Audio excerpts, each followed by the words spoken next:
Sejam todos muito bem-vindos a mais uma edição do nosso programa Conexões Raras. Realizado pela Associação Brasileira de Doenças Genéticas, o nosso objetivo é fortalecer a rede de apoio, aumentar o acesso à informação e promover discussões que contribuem para a qualidade de vida e o bem-estar da nossa sociedade, a comunidade dos ratos.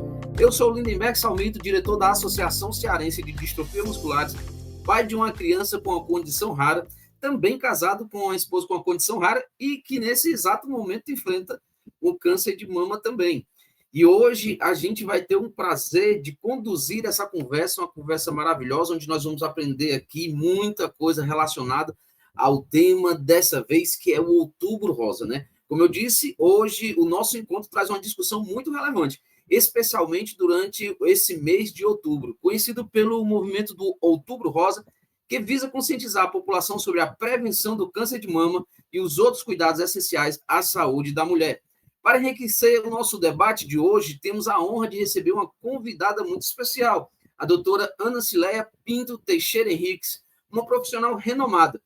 Ela vai falar sobre a saúde da mulher no contexto da atenção primária e a importância de campanhas de prevenção como o Outubro Rosa no combate ao câncer de mama.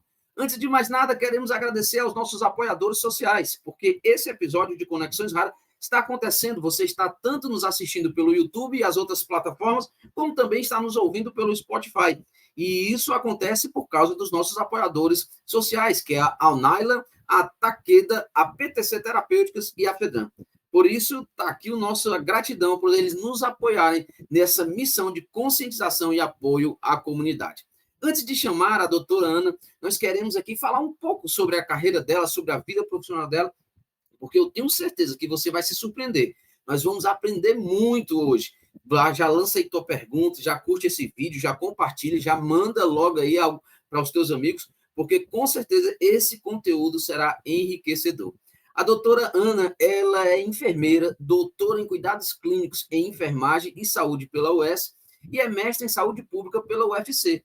Ela é docente da disciplina Processo de Cuidar em Saúde da Mulher no curso de enfermagem e também coordenadora central de TCC da Unifametro. Com sua vasta experiência na área da saúde da mulher, ela tem contribuído significativamente para a formação de futuros profissionais. E mais, ela tem se destacado por onde ela passa. Ela tem um cuidado muito especial e integral às mulheres, principalmente no âmbito da atenção primária. Doutora Ana, seja muito bem-vinda a essa nossa conversa. A gente já está aqui cheio de expectativa para aprender ainda mais sobre esse tema tão divulgado, que embora seja tão divulgado, mas ainda requer muitos cuidados. É com a senhora, eu queria que a senhora lançasse as suas expectativas sobre nós.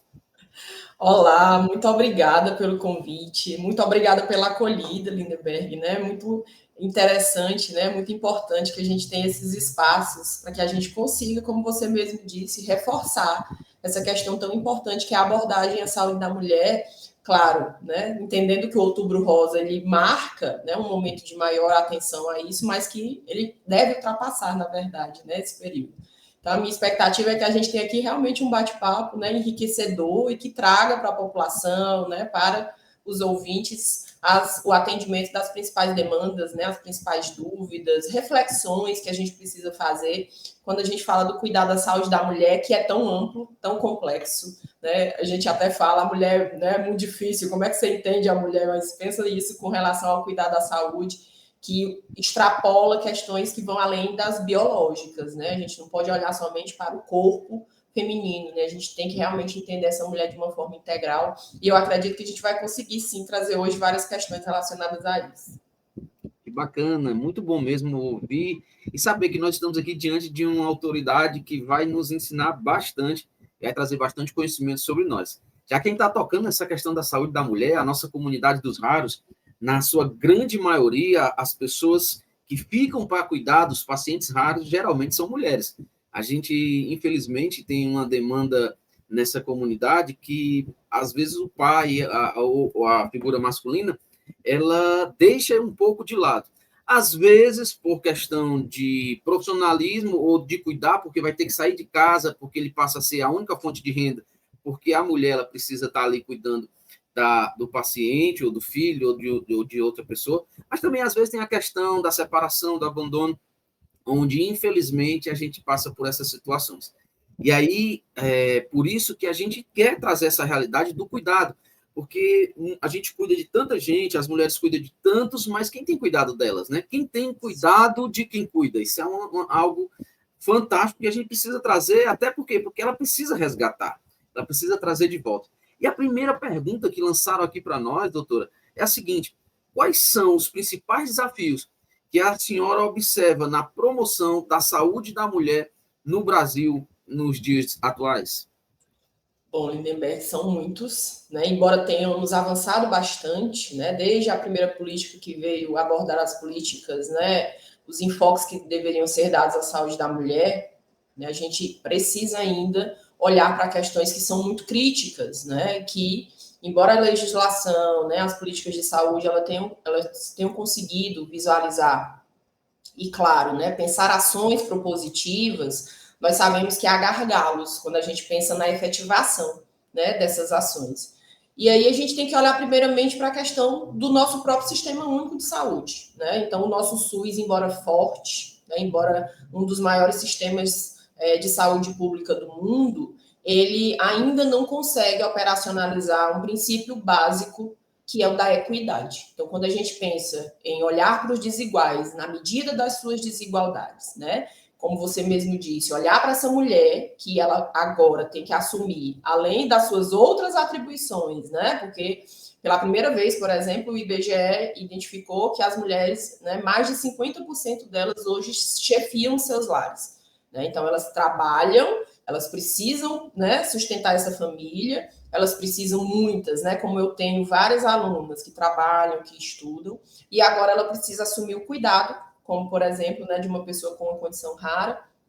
E aí, que hora a mulher vai, por exemplo, buscar um serviço de saúde para que ela consiga, nesse momento, como foi o Outubro Rosa, ter acesso à mamografia, ter acesso, né, à avaliação de um profissional que vai identificar alterações que ela mesma, muitas vezes, não teve condição de avaliar, né? Porque é importante que a gente entenda a relevância do autoconhecimento, né? Essa mulher avaliar, reconhecer as suas alterações, identificar o seu próprio corpo, para que a partir disso ela busque um sistema de saúde, busque um profissional, né, da área, mas ela que momento vai conseguir fazer isso, né? Então, quando a gente olha para a equidade, né, esse princípio que se efetivamente, né, fosse visualizado, a gente conseguiria olhar para essas vulnerabilidades, né? Entender, por exemplo, que a gente vai ter, né, diferentes ofertas de serviço pensando nessas mulheres que trabalham, que estudam, né, que têm demandas familiares e que às vezes elas não conseguem ser atendidas nos horários que os serviços funcionam. Né? Quando a gente pensa, por exemplo, na atenção primária à saúde, que você tem ali de 8, às vezes até 4 horas da tarde o serviço funcionando, e aí que hora que essa mulher vai? Se ela está chegando do trabalho, às vezes 7 horas da noite. Né? A gente olhar para questões que às vezes elas ainda são muito estigmatizadas, por exemplo, como a questão da saúde mental. A gente ainda vê, né, um olhar, na verdade, da população em geral, de uma redução, né, como se fosse algo que fosse menos importante do que um problema físico. E a gente sabe que existe, né, uma relação muito forte, inclusive, né, de questões relacionadas à saúde mental com próprias, né, alterações físicas. E aí olhar para esses problemas também, né, e a interface deles em vários momentos do ciclo de vida da mulher, o pós-parto, por exemplo, né, a mulher que agora está lá com aquele bebê e que ela vai precisar se adaptar a essas novas demandas, a essa nova realidade, muitas vezes sem uma rede de apoio, né, então olhar para essa questão e entender, aqui eu tenho que ter um olhar diferenciado, né? Se eu não tenho um SUS, muitas vezes, que consegue dar conta de tudo e para todos, eu tenho que olhar os desiguais na medida das suas desigualdades, né? E olhar para a mulher, entendendo que as questões de gênero, elas impactam muito, né, no adoecimento, ela é operacionalizar, é uma forma, né, de operacionalizar um desses princípios. Realmente, a gente acompanhando várias mãezinhas, né, várias mulheres, pessoas, irmãs, familiares de pacientes raros nas nossas associações, a gente percebe claramente que elas geram em si, eu não sei nem se a palavra é essa, mas pode ser uma palavra muito forte, elas abandonam a si mesmas. E aí, o que é que acontece? A gente percebe que elas já não se cuidam, a gente percebe que a atenção é focada diretamente para aquele paciente, para o seu filho. Eu sei que isso está envolvido o amor, mas naturalmente, a gente teve agora um caso recente, onde uma mãezinha ela morreu antes do filho que se esperava morrer antes dela, justamente por conta dessa demanda muito pesada diante dessa questão mental, onde a gente, em momento algum, é preparado para isso, ou até mesmo sofre preconceito quando a gente vai tratar alguma coisa a respeito sobre saúde mental. As pessoas elas têm esse preconceito ainda, embora tenha evoluído muito. E aí a pergunta, né? O que fazer? Quais os cuidados específicos que as mulheres podem tomar no dia de hoje? O que é que elas devem adotar, né, para cada etapa da vida dela? A senhora poderia trazer para nós essa realidade, esses cuidados que elas podem usar diante dessas fases da vida? Pronto, perfeito, né?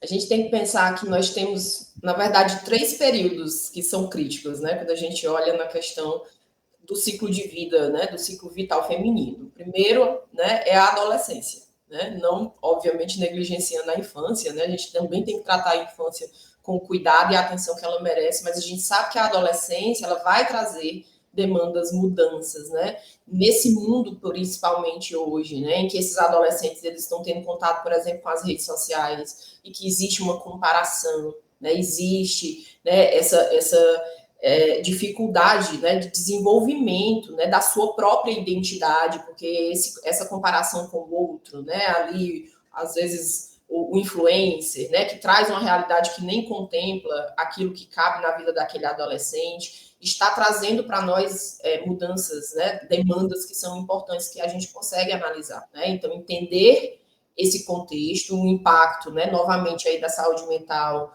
no desenvolvimento da identidade dessa adolescente, né, dessa menina que está ali se tornando mulher e vai passar por transformações, né, fisiológicas, né, biológicas, mas que também, claro, elas vão estar sendo influenciadas por esse entorno. O segundo momento é o menacme, né, que é o que a gente chama que é a vida reprodutiva da mulher. Então, as mulheres, elas têm cada vez mais tarde, né, e isso, claro, né, é um dos nossos direitos, né, que a gente advoga, né, enquanto se fala em direito sexual e reprodutivo, a gente realmente tem que entender, é um direito da mulher postergar o início da sua vida reprodutiva. Então, não quero ter filhos agora, né, eu mesma fiz 2 graduações, fiz meu mestrado, fiz o doutorado, e aí no doutorado é que realmente eu fui ter meus filhos, e aí a gente sabe que quanto mais se avança, né, nessa idade, maiores são os riscos, né? Então é olhar para essas necessidades diferenciadas, né, das gestações que ocorrem após os 35 anos de idade, principalmente, né, e que vão trazer alguns riscos, como, por exemplo, né, a pré-eclâmpsia, o diabetes gestacional, né, condições que têm sido cada vez mais frequentes e que, inclusive, né, a gente já tem aí um corpo de literatura importante validando isso, elas não se resolvem na gravidez, né? A gente está vendo uma ascensão já há alguns anos, né, do aumento de casos de doenças crônicas, doenças cardiovasculares, principalmente, relacionadas a condições que aconteceram na gestação, né? Existe todo um corpo teórico fundamentando, né, que essas alterações que ocorrem na gestação e no pós-parto, elas podem sim perdurar, e eu preciso, inclusive, olhar para essa mulher de uma forma diferenciada durante o seu contínuo de vida. Ela não tem os mesmos riscos que uma mulher, por exemplo, que não teve pré-eclâmpsia na gravidez, né? Essa pressão arterial que subiu na gestação, essas alterações causadas, né, pelas síndromes hipertensivas gestacionais, elas não vão necessariamente se resolver ali. Então, eu tenho agora um olhar no menacme, mas também pensando, né, nesse contínuo vital da mulher, que chega ao climatério, que essa é a fase, né, que a gente, infelizmente, ainda vê muito invisibilizada, né? As mulheres, às vezes, nem sabem o que é climatério, elas sabem o que é a menopausa, que é a parada das menstruações, né, a cessação das menstruações, pelo menos por 12 meses ininterruptos, mas elas não entendem que, na verdade, a menopausa ela é um marco, como tal é a menarca, né, que é a primeira menstruação na adolescência.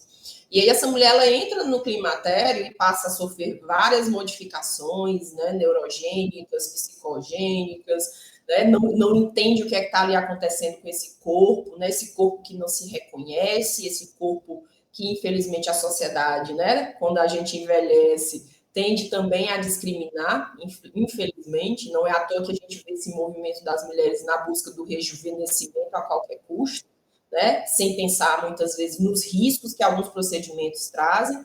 E aí o climatério ele também tem que ser olhado de uma forma diferenciada nesse sentido, né, entendendo que é uma fase da vida, né, e que ele vai, claro, demandar cuidados específicos, né, a visualização dessa mulher, a ressignificação dela para alguns eventos da vida, como, por exemplo, é a menstruação, que vai tender, né, a escassear até que ela pare, com modificações urinárias, né, geniturinárias, um ressecamento vaginal que vai precisar ali de um manejo, uma redução, né, algo que vai influenciar ali na libido, alguma disfunção sexual, e que pode acontecer, mas que ela, claro, ela vai ter o profissional ali para poder assisti-la, entendendo, né, que são eventos que podem acontecer e que são manejáveis, né, que eles são possíveis de serem abordados durante o contexto das consultas, né, ginecológicas. Então, essas 3 fases, né, que contemplam o ciclo vital feminino, elas trazem essas demandas diferenciadas e que, claro,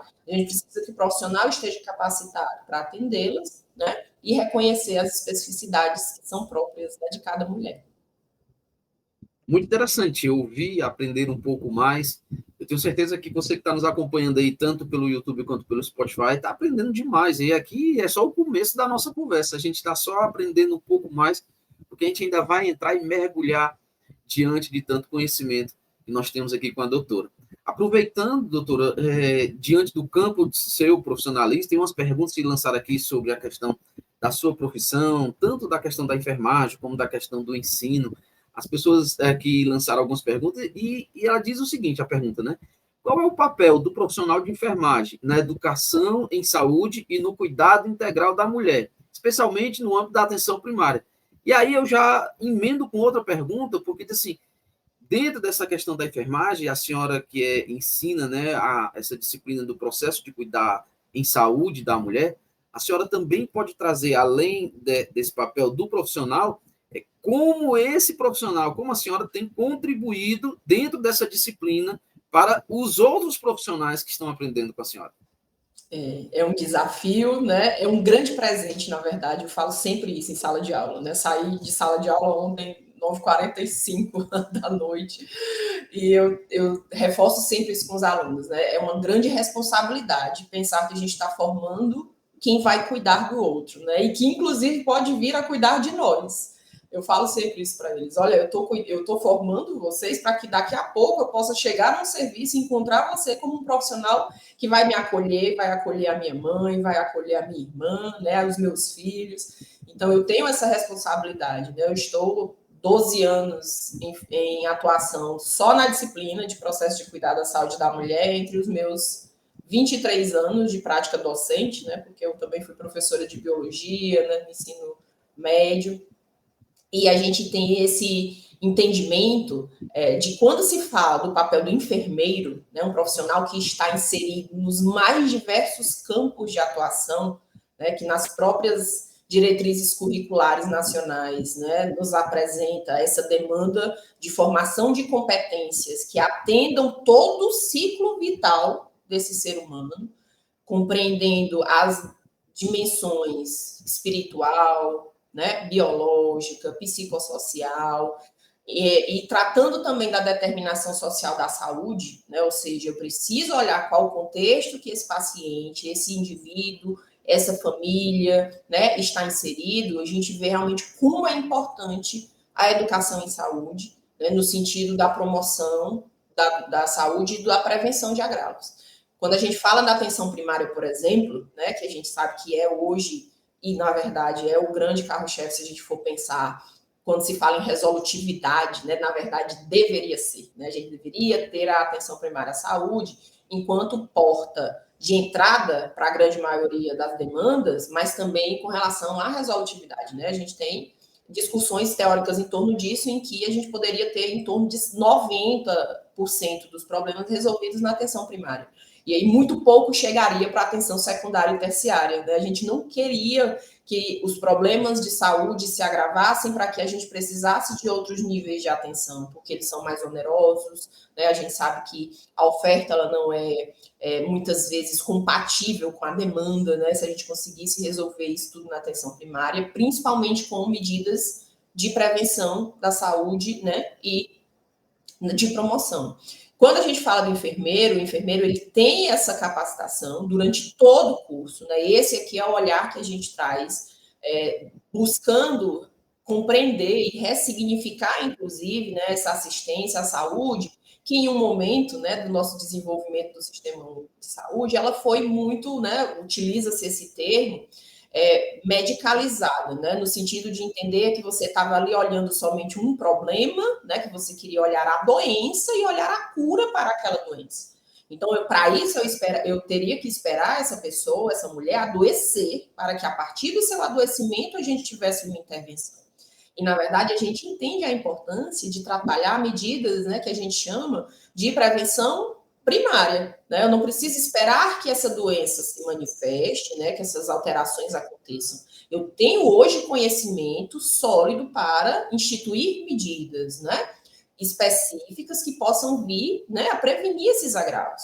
Então, quando a gente fala, por exemplo, do que é o meu campo hoje, né, na verdade, desde o mestrado, que é o adoecimento cardiovascular feminino, né, eu fui estudar quais eram as condições que faziam com que essa mulher ela tivesse um risco maior de adoecimento cardiovascular na sua vida reprodutiva, né, e inclusive também no climatério.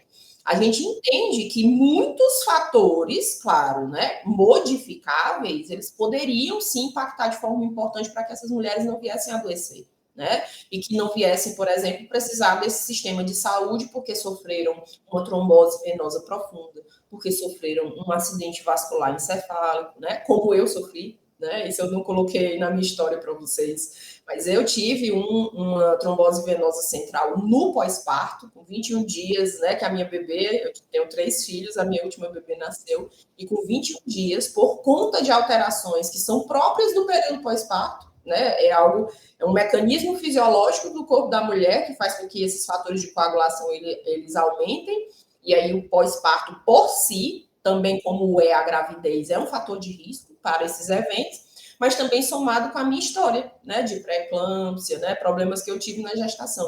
Então, quando você entende o olhar para a prevenção e entender, opa, essa mulher ela tem um risco diferenciado, né? Eu preciso olhar para a formação desse aluno, fazendo ele entender que eu vou dar assistência de qualidade para todos, mas eu tenho que olhar, como eu falei no começo, né, os desiguais na medida das suas desigualdades, né, olhar para a questão de risco, né, quando a gente fala da epidemiologia, né, dos estudos que vão trazer essas informações para a gente e conseguir implantar isso no sistema único de saúde, né, nos diversos espaços, sejam eles públicos ou privados, em que o enfermeiro ele vai estar atuando.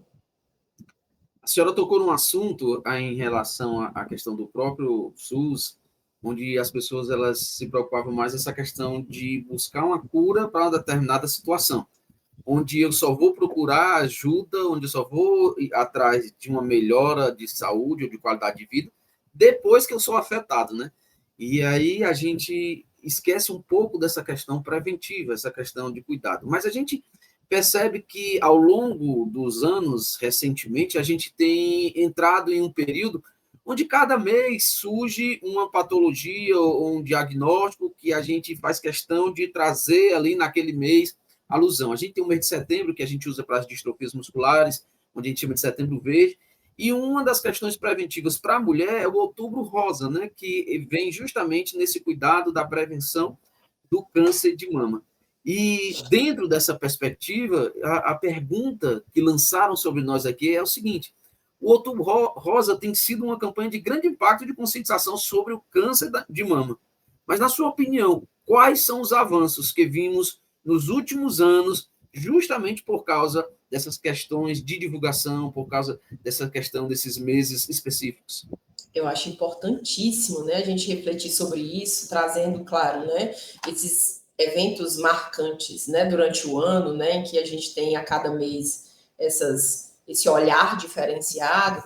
E quando a gente olha para o Outubro Rosa e entender muitas mulheres que às vezes não sabiam, né, que precisavam ser avaliadas, o que é o exame clínico da mama, que elas precisam, né, fazer uma mamografia ou não, ela não tem ainda um perfil, né, porque a gente tem uma faixa etária de rastreamento, inclusive, que é divergente, né, a Sociedade Brasileira de Mastologia, ela indica que a partir dos 40 anos de idade, essa mulher ela já inicia esse rastreamento mamográfico, né? E aí deixar claro que aqui rastreamento é quando se faz esse exame quando você não tem sintomas, né? Aqui a gente pensando na população em geral, mesmo que não tenha nenhuma alteração, essa mulher ela vai ter que ser submetida a esse procedimento para rastrear aquela condição, né? É uma medida que a gente chama de prevenção secundária.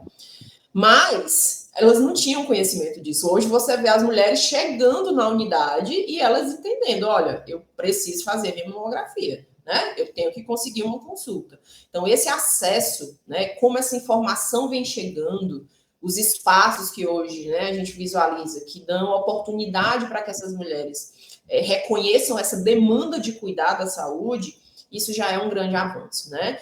Infelizmente, os números ainda não refletem os avanços que nós observamos, mesmo com essas ações. A gente tem aí uma previsão para 2025, né, do INCA, de em torno de 75 mil casos de câncer de mama, né, o que, na verdade, mostrou uma ascensão, né, da última estatística. O que a gente pensa, né? Será que essas campanhas não têm sido efetivas nesse sentido? Né? Por que a gente ainda tem, né, uma estimativa tão alta com relação aos casos dessa condição? Mas é porque a gente talvez não esteja olhando devidamente para a prevenção, né, e a promoção da saúde. Então, o que é que a gente está deixando aqui, na verdade, para que antes da doença aconteça, né, a gente consiga evitar a progressão de muitos casos, né, que poderiam ser preveníveis quando a gente pensa nos fatores que são modificáveis, né, porque quando você olha para a etiologia do câncer de mama, né, as causas do câncer de mama, ele é multifatorial. Então, você tem condições que não tem como mexer, né, a minha idade, infelizmente, eu não consigo reduzir, a minha história familiar, eu não consigo, né, minha mãe teve câncer, então eu não tenho como modificar isso. Mas nós temos outros fatores, por exemplo, né, como a questão da alimentação, da obesidade, né, que é um grande problema de saúde pública, né, que a gente vê infelizmente crescendo, a inatividade física, né, as mulheres, como eu falei no começo, que hora essa mulher vai fazer uma atividade física se ela está trabalhando 2 turnos e quando ela chega em casa ela tem os cuidados de casa, né, para poder assumir e ela não consegue achar ali dentro daquela agenda um espaço para que ela consiga ser menos inativa. Então, há fatores que a gente precisa considerar também, embora, né, o Outubro Rosa, como um evento que vem marcar para a gente o olhar diferenciado sobre o câncer de mama, ele traga esse impacto, né, que a gente espera. Em relação à questão da saúde mental, né, a gente vai falar um pouco mais já sobre a questão do autoexame, de outras coisas. Mas até que ponto, né, a saúde mental interfere nessa questão? Eu digo isso porque, vamos aqui pegar o meu caso, né? A minha esposa, a gente descobriu o diagnóstico do nosso filho há um tempo, quando ele tinha 5 anos, hoje ele já tem 13. E aí, desde o período que foi descoberto o diagnóstico, a gente sabe que ela sentiu muito, né? Não que a gente também não tenha sentido, mas o impacto maior veio sobre ela. E desde o diagnóstico dele, veio o diagnóstico dela com a mesma doença, quando ela descobriu que ela que transmite. Depois veio o diagnóstico aos 39 anos, câncer de mama. Depois veio um AVC também. Tudo isso envolvido nessa questão que eu acredito, não sei se eu estou correto, mas acredito na somatização de todas essas coisas que mudou completamente essa questão, porque interfere em outras coisas, né? A questão de não ter a disposição para a prática de exercício, a questão da alimentação, enfim, de outras coisas mais. Então, a importância, doutora, sobre essa questão da saúde mental, desse cuidado. Hoje, graças a Deus, ela se ergueu, nesse exato momento que nós estamos conversando, ela está finalizando junto com a Associação Amigas do Peito, na cidade de Baturité, a campanha, né? Elas estão lá envolvidas e hoje ela ajuda um montão de gente. Ela descobriu justamente o câncer de mama numa palestra que ela foi convidada para falar sobre câncer de mama e quando ela foi fazer os autoexames e tudo, ela tinha os 5 sinais dos 6 sinais que apresentava. Então, até que ponto a saúde mental pode contribuir nessa questão do câncer, nessa questão de trazer essa realidade para a mulher? Nossa, Lindeberg, só esse seu relato, ele já é um retrato, né, da influência de como esse contexto, né, que a gente sabe que vai implicar, com certeza, né, sua mulher deve ter relatado para você essa questão da culpabilização, né? Será que eu não olhei isso antes, né? qual é o meu papel, né, nesse processo do adoecimento. Então, a gente sabe que as mulheres, elas convivem diariamente com culpas das mais diversas, né? Culpa de estar aí trabalhando e não estar com os filhos, culpa de estar com o filho porque não foi trabalhar, né? Ou tem coisas do trabalho para fazer. E aí a gente sabe que existe, sim, essa influência importante, né, entre os cuidados à saúde mental, e aí, como a gente falou, né, infelizmente ainda negligenciados, né, às vezes pensados de uma forma menor, né, como se fosse algo que as pessoas olham, mas você está triste, você está com depressão, se alegre, né, melhore, né, como se fosse algo que dependesse só da pessoa para que ela conseguisse operacionalizar uma mudança na vida dela. E aí, quando você olha para o contexto do ciclo vital feminino, a gente tem que entender que há eventos, né? Por exemplo, o diagnóstico de uma condição, né, na família, no filho principalmente, né? Com certeza ela vai dizer para você que impactou mais até o diagnóstico do filho do que talvez o diagnóstico do câncer de mama, né? Olhar para esse diagnóstico, como por exemplo do câncer de mama, não como um fim, mas como uma possibilidade de um recomeço, né? Então, hoje, a gente, com a tecnologia que nós temos, né, com as diversas possibilidades terapêuticas que a gente oferta, né, para o câncer de mama, nós temos mulheres que elas vão viver muito bem, elas não vão entender, por exemplo, a quimioterapia vai destruir a minha vida, né? Você tem hoje quimioterápicos, né, e outros tratamentos, inclusive, que eles não causam tanto dano como a gente tinha 10, 20 anos atrás, né? Então, a forma como essa mulher vai lidar com essa nova demanda, que a gente sabe que é uma demanda crítica, né, que é algo que vai precisar de toda uma reorganização, né, não só dela, mas também da sua rede de apoio, né, você com certeza que está aí nesse papel importante também ao lado dela, ela sabe que vai se influenciar de uma forma importante, até mesmo no prognóstico, né, da forma como ela vai lidar com essas alterações que ela vai passar ao longo desse processo de cura, né? Porque a gente realmente pensa que hoje, com toda a tecnologia que nós temos, a gente vai conseguir a maior parte, né, dos casos evoluindo para uma resolução positiva, né, favorável. Mas é imprescindível que a gente consiga fazer esse entendimento, né, do cuidado da saúde mental, mulheres, por exemplo, que passam por situação de violência doméstica, né, e a gente sabe que é uma situação em que, quando eu falo para os alunos, gente, não adianta eu estar aqui trabalhando com vocês, por exemplo, orientações falando sobre planejamento reprodutivo, né, que é um dos aspectos que a gente precisa trabalhar na saúde da mulher, ela saber quais são os métodos contraceptivos que são adequados clinicamente para que ela evite, né, gestações, se é do desejo dela. Mas quando ela chega em casa, que ela apresenta isso para o parceiro não, você não vai usar, porque quem manda aqui sou eu, né? Então, não adianta a gente falar com relação à questão de questões biológicas se a gente sabe que existem esses outros fatores que vão sim influenciar decisões, autonomia, né, exercício de direitos que parecem coisas básicas, mínimas. Não podia precisar estar falando sobre isso, mas infelizmente eles existem. Né? A violência de gênero, né, a violência doméstica especificamente, ela está presente na maior parte dos lares quando a gente pensa, né, nas suas variadas manifestações, né? Não é só a questão da violência física, né? O próprio exercício de direitos que me é negado, por exemplo, numa situação como essa, afeta a minha saúde mental. E aí, de que adianta eu buscar um profissional para me orientar sobre isso, se quando eu chego no meu, né, lar, eu não vou conseguir exercitar o meu próprio cuidado. Então, é muito importante que realmente a gente esteja fazendo essa reflexão sobre os cuidados, né? A saúde da mulher também tem essa interface, né, com a questão da saúde mental. E trazendo agora para a questão do Outubro Rosa, da prevenção, vamos começar aqui do zero, né? Vamos ver a partir do momento que tem várias jovens assistindo, tem várias mulheres nos assistindo, e aí a gente precisa começar, como diz aí, né, do início, vamos fazer o marco zero.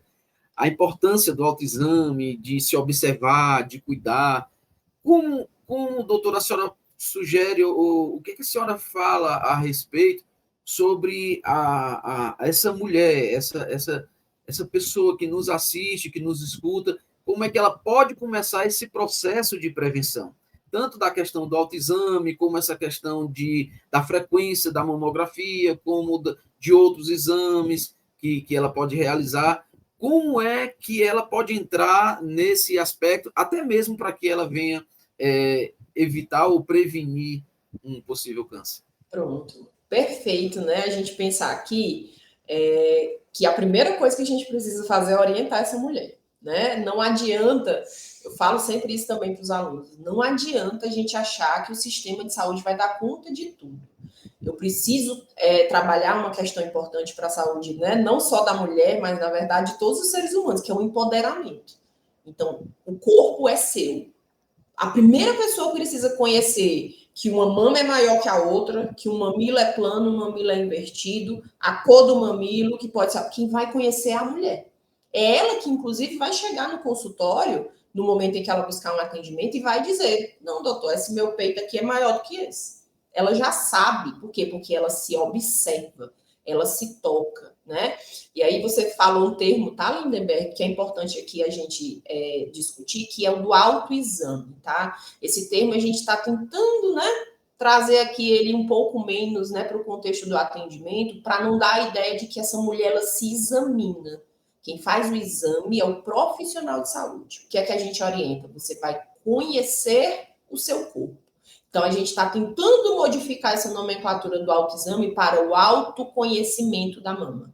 Então, quando eu digo para essa mulher que sempre que ela quiser, ao invés, né, daquela recomendação que a gente tinha de, olha, uma vez por mês, depois que a sua menstruação cessar, porque a mama fica, né, ainda dolorida ali sob o efeito dos hormônios do ciclo menstrual, quando passaram ali 3 dias, mais ou menos, que a sua menstruação parou, a senhora vai se examinar. Aí a gente deixa muito taxativo para aquela mulher que só aquele dia que vai ser válido.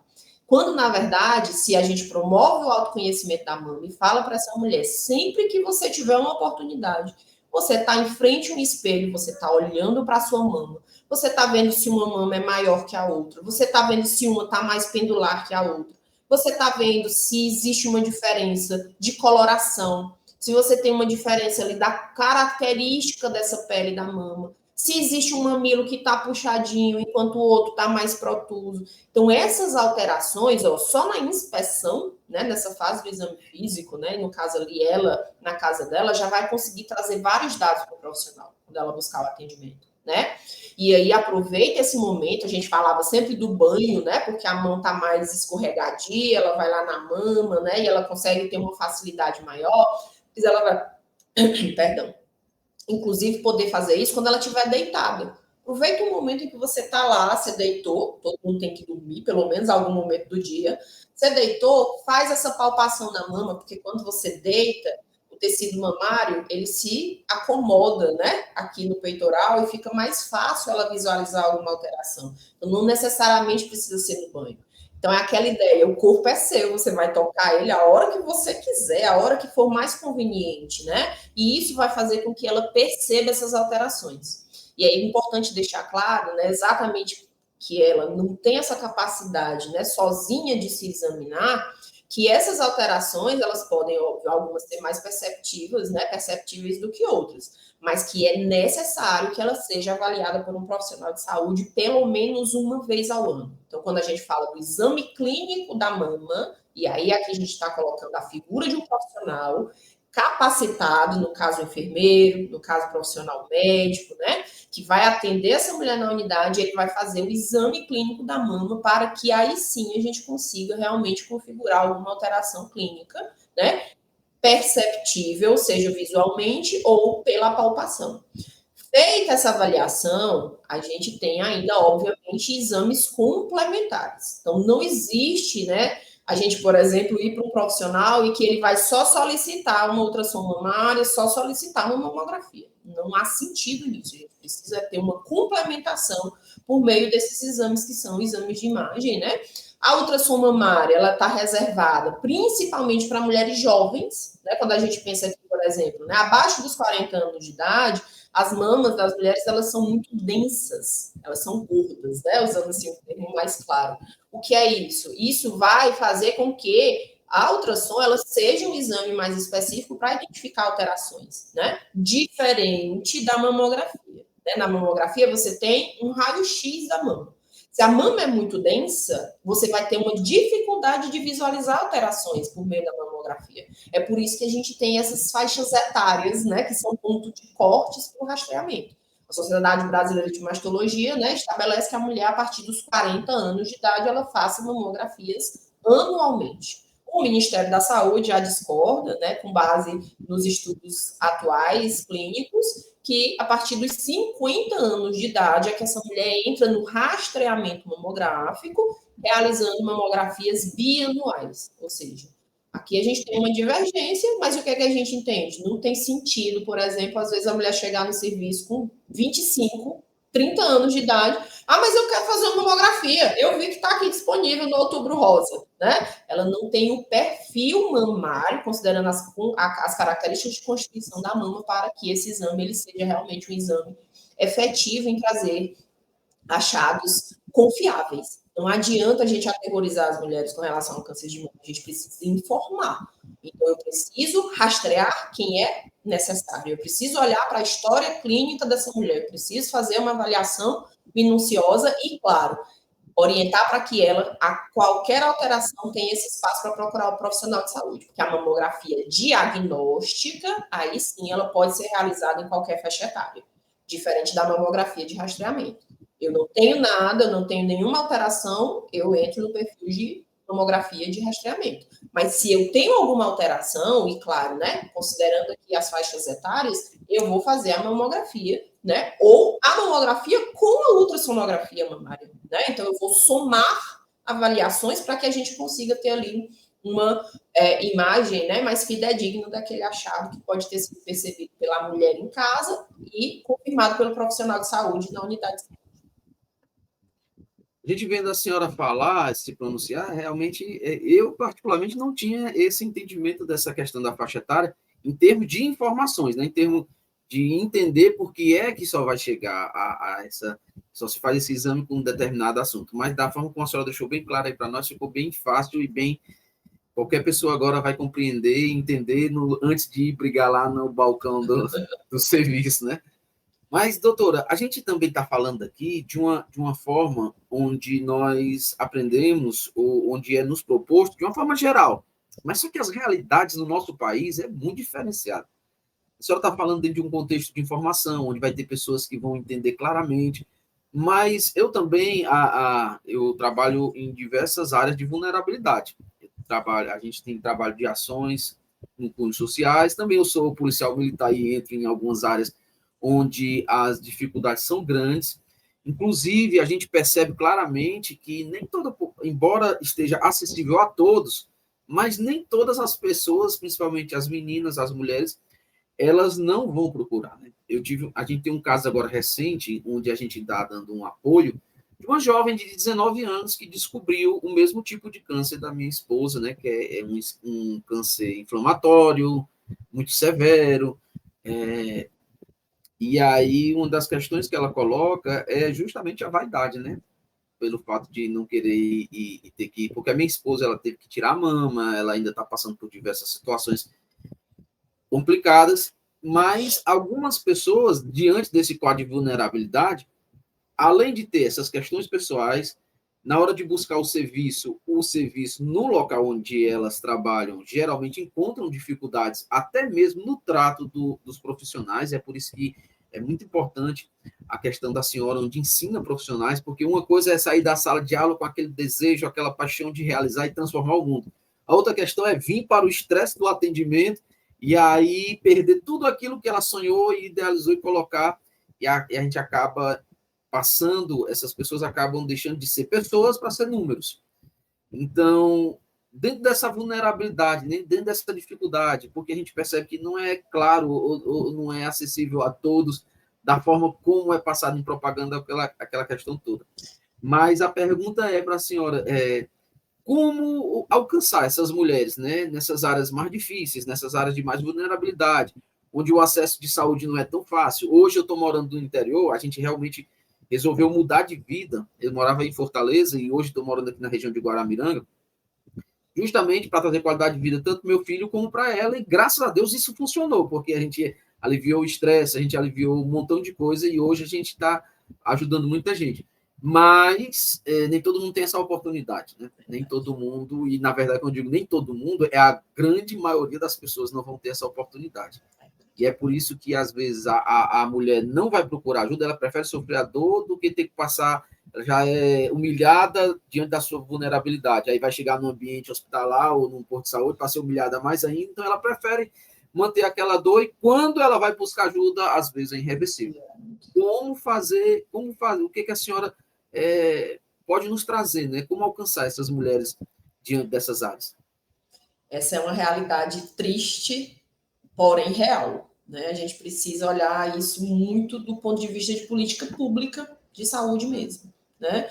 Então, quando se tem um protocolo, né? Quando a gente sabe que mas você tem que iniciar o rastreamento a partir de 50 anos. É fácil colocar isso num papel, né, para que chegue aos profissionais. Mas como é que a gente consegue operacionalizar isso, principalmente pensando como hoje, né? Nós temos áreas em que os próprios profissionais de saúde têm dificuldade de acessar. Então, você tem uma ação importantíssima na atenção primária, que é a visita domiciliar. Então, esses profissionais saem da unidade, né? O profissional tem uma área de adscrição, né? Um território sobre o qual ele é responsável, né? Enquanto profissional, ele é corresponsável, na verdade, porque nós somos corresponsáveis também pelos usuários, né? Os usuários também têm essa corresponsabilidade. Mas a gente precisa, muitas vezes, sair da unidade de saúde e entrar em determinados espaços, seja por questões realmente relacionadas ao deslocamento do paciente, né?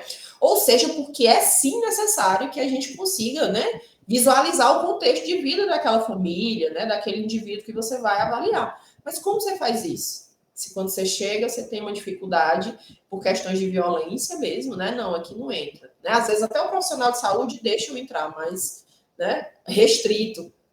Então, quando se fala em populações em que esse acesso ele não é facilitado, embora, né, quando se pensa em estratégia de saúde da família, a gente consiga ter uma abrangência, inclusive nacional, muito ampla, mas a gente sabe que isso vai resvalar em um olhar diferenciado, né, pelos gestores, né, pelos profissionais que estão ali na tomada de decisão diária, né, e que uma coisa a gente precisa assumir, a saúde sozinha não vai dar conta. A gente não pode achar que a área da saúde ela é a salvadora do mundo e que a gente vai conseguir dar conta de todos os problemas. Então, quando eu olho para a saúde, eu tenho que olhar para a educação, porque muito do que eu vou tratar depende do nível educacional, né? Dessa menina que não sabe, porque ela vai ouvir, mas ela não vai ter o entendimento, né? Porque ela não teve acesso à educação de qualidade para isso. Eu vou olhar para o ponto de vista da segurança pública, para que eu consiga entrar nos espaços de forma segura, né? Não colocar os profissionais de saúde que vão realizar essa visita, por exemplo, em risco, porque ninguém quer sair para trabalhar para morrer, né? Para ser violentado. Então, a gente precisa da segurança pública para isso, né? Eu vou olhar para o ponto de vista da assistência social, que vai olhar muito mais claramente para essa questão de vulnerabilidade, né? E trabalhar em parceria com a assistência à saúde. Então, quando você olha para esse contexto, é que realmente a gente consegue pensar em alguma solução. Né? Então, quando olhar para a saúde, olhar somente para uma área, não vai conseguir trazer os resultados devidos. Né? Quando se pensa na oferta de serviços, que a gente sabe que precisa, por exemplo, que o paciente se desloque para um outro município, como ele vai fazer isso? Ele não tem como, ele não tem transporte, né? Ele não tem como, né, dependendo da idade e das condições físicas dele, sair e pegar um ônibus. Quem é que tem condição de pagar um transporte próprio, né, com o seu dinheiro para poder fazer esse deslocamento? Aí você vê o papel das prefeituras, né, da gestão da saúde nos municípios, né, que faz esse elo, né, entre as áreas, né, que a gente chama que são as regiões de saúde. Por isso que eu não preciso ter todos os serviços dentro de um único município, né? Municípios menores, eles vão fazer parceria com outros municípios, vão formar regiões de saúde e que a gente consiga fazer esse exercício, né, da referência, da contra-referência, para poder atender devidamente essas pessoas. Mas você me trouxe uma questão super complexa, né, e que a gente realmente precisa pensar quando se trata de assistência à saúde no Brasil. A gente sofre, a gente percebe, né, nesse meu campo de trabalho, uma das áreas é justamente essa, né? Uma certa vez, uma jovem de 18 anos, já estava no quinto filho, e ela era casada, na verdade, ela tinha o seu relacionamento com um cara que tinha um mandato em prisão em aberto, né? E aí ela teve esses filhos tudo num quarto, sem banheiro, sem coisa, e a única forma dela receber o tratamento de saúde era tendo que a minha equipe conduzir um profissional de saúde até ela, né? Para registrar as crianças e um montão de coisa. Então, a gente sabe, eu gosto muito de falar e debater, porque, assim, o papel, ele tem aquilo que a gente sonha, né? Ele tem idealizado aquilo que a gente faz e a gente precisa disso até para sistematizar, para a gente colocar, seguir uma meta.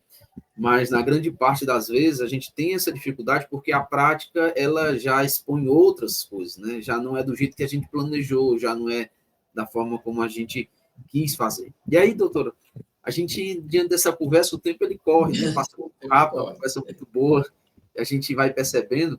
Eu queria trazer para a senhora, diante de tudo que já falamos, o que não tocamos aqui, na verdade. A pergunta é, o que não tocamos que a senhora acha que é necessário ainda, antes de encerrar esse nosso episódio, que é necessário falar qual é a necessidade, se a senhora tem algo específico, alguma orientação a ser dada, que, embora tudo que a gente tenha falado tenha a sua importância, mas ainda se faz necessário declarar e falar algo mais. É com a senhora, pode... Lindenberg, essa semana ela foi muito particular para nós, né? Assim, profissionais de saúde que trabalhamos com saúde da mulher, com relação, claro que isso acontece todos os dias, né? Mas nós vimos profissionais de saúde, né, ditos, né, médicos, por exemplo, né, propagando notícias falsas na rede social, né? Um profissional que chegou a falar, por exemplo, que o câncer de mama não existe, né? Que a mamografia, na verdade, é que é o grande vilão, né? E que, enfim, cuidados básicos, eles não são válidos quando se fala, né, para prevenir um agravo, que é claro que é real, né? Você já pensou, você ouvir algo desse tipo, de um profissional de saúde, olhar para você e dizer, por exemplo, que o câncer de mama não existe, né? Então, isso ele conversa, né, com esse contexto difícil que a gente está vivendo, né? Foi muito mais forte aí na pandemia, mas que a gente sobrevive ainda com ele, que é o das fake news. Então, o que eu queria realmente deixar aqui também nesse momento final, né, que já nos aproximando do momento final, é que a gente tenha muito cuidado em quem a gente escuta, né? A gente precisa entender que existem meios e meios, né? A rede social, ela informa, né? Não é à toa que a gente está aqui, por exemplo, né, tendo esse podcast, né, que vai chegar para muitas pessoas. A gente tem, sim, conteúdo de qualidade, mas a gente tem, infelizmente, muitos profissionais que são registrados, né, em conselhos e que estão propagando notícias falsas, fatos totalmente absurdos, mas que eu, né, pensando aqui numa população que não tem o acesso devido, né, à informação, à educação, muitas vezes, não conseguem filtrar, não conseguem saber. Essa pessoa, poxa, mas essa pessoa é formada, a pessoa tem doutorado, às vezes, ela está dizendo isso para mim, eu vou acreditar no que ela está falando, né? Então, o grande contexto e o grande desafio, inclusive para mim hoje, né, eu que sou professora, que estou na gestão aqui acadêmica, é que a gente consiga trazer para os alunos o valor da educação nesse sentido, né, para que eles entendam, né, que ok usar a rede social, né, para outros fins, né, para a gente poder se informar também, mas que a gente precisa hoje ter muito cuidado com o que está chegando de informação para nós. Né? As mulheres nas suas situações de vulnerabilidade, né, que muitas vezes não tem como, né, estudar, não tem como ter acesso a uma informação de segurança, elas acabam tendo acesso a esses meios e estão recebendo fatos, né, inverídicos. Né? E você vê, por exemplo, um profissional como esse, né, que trouxe essa informação, tem mais de 1 milhão de seguidores na rede social. Mais de 1 milhão de pessoas podem ter ouvido ele falar. Né? E a gente sabe que nem todo mundo vai ter tido o filtro de falar, meu Deus, que loucura, vou deixar de seguir esse cara. O que ele está falando é um absurdo, ele não é um profissional que eu preciso escutar. Mas provavelmente, né, a gente vê um caminho também inverso de muita gente que, opa, eu acho que isso é verdade, eu vou agora acompanhar essa pessoa. Né? Então, isso é muito crítico nesse contexto que a gente está vivendo, em que a gente tem o acesso à informação, ela chega a todo instante no nosso celular, né? Nas redes sociais, mas que a gente não sabe muitas vezes filtrar o que é real, né? O que é evidência científica, né? E o que é uma fake news. Doutora, eu não sei, já que tocou na questão das redes sociais, não sei como é a sua questão em relação a essa, mas como é que a gente pode lhe procurar se a senhora for acessível, se a senhora tem conteúdos que a senhora transmite, informa, quem está nos assistindo também, quem está nos ouvindo, talvez queira aprender um pouco mais, sabe que diante daquilo que nós aprendemos aqui, que a senhora é uma fonte inesgotável aí de ensino em relação a essa área e outros também, E já que a senhora citou que existem esses casos, né, infelizmente, onde dá desinformação, onde as pessoas ainda têm essa ideia, tá na internet, é real ou coisa do tipo. A gente tem até agora casos recentes de jornal, vi agora algumas entrevistas, reportagens sobre atores atuando como os médicos em propaganda e vendendo medicações e tal, aquela coisa toda. Então, para evitar que isso aconteça, ou coisa do tipo, a senhora tem as redes sociais, ou de algum instituto, ou de alguma coisa, alguma associação, ou de alguma plataforma que a senhora participe e queira deixar aqui para nós? Eu ainda estou um pouco low profile nas redes sociais, né? Realmente é um projeto, né, que eu consiga me inserir mais. Até os alunos pedem isso bastante, né? Porque é um veículo a mais, né? Então eu tenho esse veículo em que eu posso, né? Todos os semestres, né? Eu tenho turma de 30 alunos, né? 50 alunos. Aqui na minha coordenação, por exemplo, de pesquisa, eu tenho 600 alunos ao mesmo tempo, né? Então bastante gente. E acaba que eu estou um pouco restrita, né, esse mundo aqui no mundo acadêmico, mas a ideia é que eu consiga, né, nesse momento, trazer também mais informação lá no meu perfil do Instagram, que é Prof. Ana Cileia, tudo junto, e que lá a gente consiga também trazer essa discussão, né? A gente tem, óbvio, né, muitos divulgadores científicos sérios, né, que trabalham evidência científica, que trabalham como você vai buscar essas evidências, né, como a gente vai filtrar aquilo que é real, né, do que é algo falacioso, né? Então, assim, a gente, quem tivesse interesse, né, me acompanhe na minha rede social. Eu trabalho bastante fazendo divulgação dessas pessoas, né? Então, sempre que eu tenho acesso a uma informação que eu sei que é importante, né, que as pessoas saibam diferenciar, às vezes o que sai no jornal não foi devidamente interpretado, né? A gente teve, inclusive, há poucos dias também aí uma notícia que saiu com relação ao aumento dos casos de câncer de mama relacionado ao DIU hormonal. E, na verdade, não houve uma interpretação adequada do estudo que apresentou esse dado, né? Esse risco ele não é aumentado em 40%. Então, eu vejo, às vezes, uma notícia assim, a gente já coloca lá também no perfil para divulgar, tá? E, claro, aguardem os próximos dias, né? Eu vou tentar trabalhar um pouquinho mais essa questão da divulgação científica, principalmente com foco em saúde da mulher, em pesquisa e em evidência científica lá no meu perfil do Instagram, @prof.anacileia. Desde já, a gente quer agradecer a senhora, doutora Ana, porque foi uma honra tê-la conosco. As suas contribuições sobre a saúde da mulher, prevenção e a importância da campanha, né, do Outubro Rosa são de extrema relevância para todos nós. Antes de encerrar completamente aqui o nosso episódio de hoje, eu gostaria que a senhora compartilhasse as suas considerações finais e, se possível, embora a senhora já falou das redes sociais, mas se também existe, né, dentro do campo acadêmico, se existe alguma outra questão que as pessoas podem lhe procurar, ou atendimento em alguma clínica especializada, algo relacionado ao seu trabalho profissional. Eu queria agradecer, né, lógico, esse espaço, né, recebi esse convite, fiquei muito feliz, né, porque é um espaço a mais, como eu disse, né, para que a gente consiga reforçar a importância do cuidado da saúde da mulher. Então, eu faço isso diariamente, né, no meu dia a dia aqui acadêmico com os alunos, né, mas é importante que a gente também esteja acessando esses outros espaços, né. Estou, né, sou docente aqui na Unifometro e a Unifometro está à disposição também de vocês, né? Seja para algum evento, seja para alguma outra atividade, né? Temos muitos profissionais aqui também capacitados, inclusive, para colaborar com o podcast, tá? Das mais diversas áreas, né? Se for o caso. E as minhas considerações, elas são no sentido de a gente realmente fortalecer, né? A valorização desses momentos, né? Que parecem momentos tão breves, né? A gente teve aqui uma hora praticamente de conversa, mas que eles podem impactar muito, né? Às vezes alguém vai ouvir esse podcast e vai ter algum insight que ela, opa, realmente eu não estava me olhando, realmente eu estava, né, cuidando mais do outro do que de mim. Olha a história, né, do Lindenberg, né, da família, como ele está vivenciando nessas dificuldades e esses desafios. Então eu acho que é muito importante. Eu queria muito agradecer, né, pela oportunidade e, claro, me colocar novamente aqui à disposição de vocês, né, seja lá no meu Instagram, posso deixar também aí o meu e-mail, né, profissional, né, caso alguém tenha interesse em entrar em contato, é ana.henriques@professor.unifametro.edu.br, tá? Que também respondo prontamente e estamos aqui de portas abertas, né, para quem tiver interesse aqui em entrar na nossa instituição. Muito obrigado. Foi um prazer para mim, foi um prazer para todos nós que estamos aqui no Conexões Raras.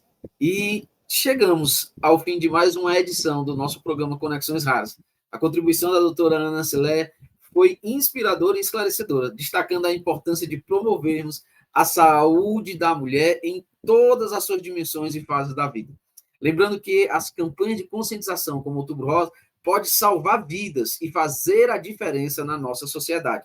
Se você conhece alguém que pode se beneficiar com esse conteúdo discutido aqui, não deixe de compartilhar. Cada vez que disseminamos conhecimento, damos um passo em direção ao futuro mais saudável e equitativo para todas as mulheres. Agradecemos novamente aos nossos patrocinadores sociais, que é a Onaila, a PTC Terapêuticos, a Takeda e a Fedram. Eles têm colaborado bastante para que nós possamos divulgar essas informações.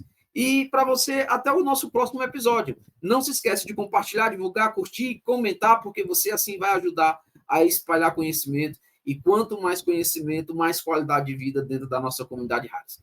Fica aqui o meu abraço, o meu beijo a você e até a próxima com o nosso programa Conexões Raras.